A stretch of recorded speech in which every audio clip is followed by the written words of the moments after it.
बिस्मिल्लाहिर्रहमानिर्रहीम। अस्सलाम वालेकुम मेरे नाज़रीन, मेरे सब्सक्राइबर, मेरे व्यूवर जो मेरी वीडियोस को लाइक करते हैं, उन सब को मेरी तरफ से अस्सलाम वालेकुम। तो मैं अपने जो चैनल हमने बनाया है न्यू अलकासिम दवाखाना पुलरंगो, जिस पे हम अपने मुख्तलिफ़ नुस्खा जात की वीडियो बनाकर अपलोड करते हैं, तो मैं आज एक नए नुस्खे की वीडियो लेकर हाजिर हुआ हूँ।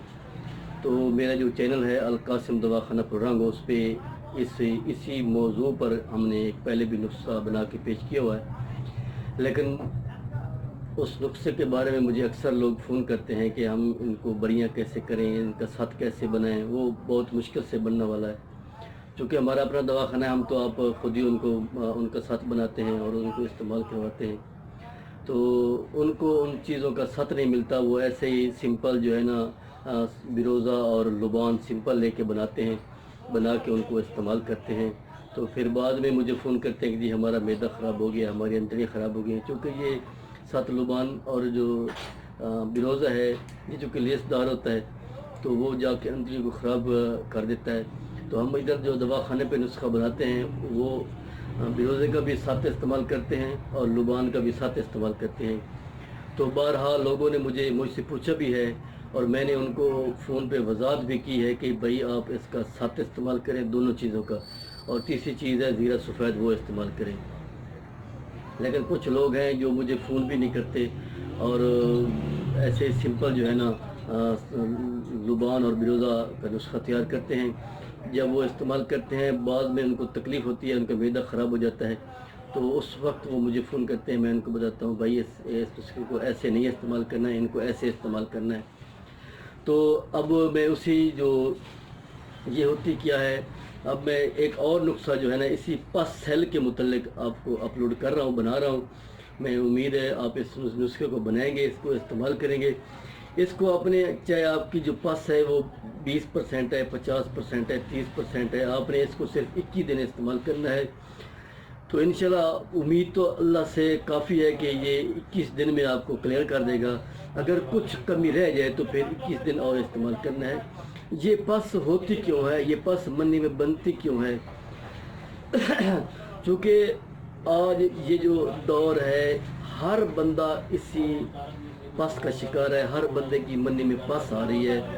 तो तकरीबन अगर मुझे एक दिन में 50 लोग फ़ोन करते हैं, तो कम से कम 30 बंदे ऐसे होते हैं जो मुझे फ़ोन करते हैं, जी हकीम साहब हमारी मनी में जो है ना पस आ रही है। वो ये बाज़ औक़ात तो इतनी हद तक होती है कि वो कहते हैं जी हमें 50% पस आ रही है मनी में। तो भाई उसकी जो मेन वजह है कि आज हम लोग मुरग़न ग़िज़ाएँ इस्तेमाल करते हैं, और मुरग़न ग़िज़ाएँ खाने से एक तो हमारा मैदे का ख़तिया नाश होता है, हम मैदे को ख़राब करते हैं, मैदे को फना करते हैं। उसके साथ मुरग़न ग़िज़ाओं की वजह से मनी में जो हिद्दत पैदा होती है, गर्मी पैदा होती है, उसकी वजह से भी ये पस बनती है। दूसरा, जिन लोगों को सुज़ाक होता है, जिनकी नफ्स से पीप बहना शुरू हो जाती है, उनको भी ये मनी में पस शामिल हो जाती है, पस आती है। दूसरा, जो लोग लकोरिए वाली औरतों से मिलते हैं, उनके साथ हम बिस्तरी करते हैं, तो उनमें भी अक्सर देखने में आया कि उनको पस ज़्यादा आती है। और जो लोग मेंसेस, जिन लोगों को मेंसेस आते हैं, लड़कियों को मेंसेस वाली औरतों के साथ हम बिस्तरी करने की वजह से भी ये पस आनी शुरू हो जाती है। और आखिरी वजह, जो लोग गुंडेबाजी करते हैं, लड़कों के साथ बदफेली करते हैं, चूँकि वो तफ़न ज़दा मवाद जो उनकी नफ्स की नाली में जाता है, तो वो जो सीमन है, जो जरासीम है, वो जाकर तफ़न पैदा करते हैं और मनी में, और उस मनी के साथ पीप आना शुरू हो जाती है। तो तकरीबन आज हर बंदा ही इस मर्ज़ का शिकार है। मैंने तो जितने बंदों का भी टेस्ट करवाया है, टेस्ट करवाने के बाद जब रिपोर्ट आई है तो उनमें पस अगर ज़्यादा नहीं है तो 3-4% तो लाजमन उनके मनी में पस आई है।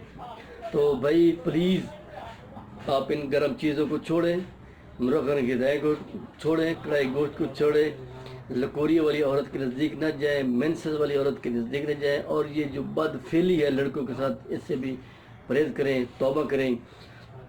तो इसके लिए मैंने ये एक थोड़ी सी तफसील थी जो मैंने आपको बताई है, ये पस क्यों बनती है, और इसके